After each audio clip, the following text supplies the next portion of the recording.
তো ফাইনালি দেখতেই পাচ্ছ শ্রী শ্রী তারামার বার্ষিকীর উপলক্ষে তারামা পাথরের মূর্তি বানানো হলো।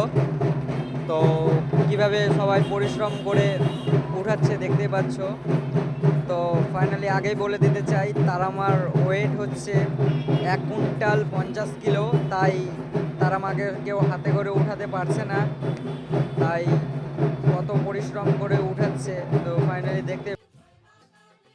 ফাইনালি আমাদের তারামা বেশ কিছু দূর বাকিই আছে, তো একদমই উঠছে না।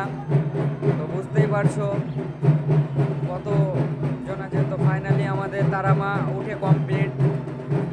তো যারা যারা তারামার শ্রী শ্রী তারামার ভক্ত হয়ে আছো তারা অবশ্যই শিববাড়ি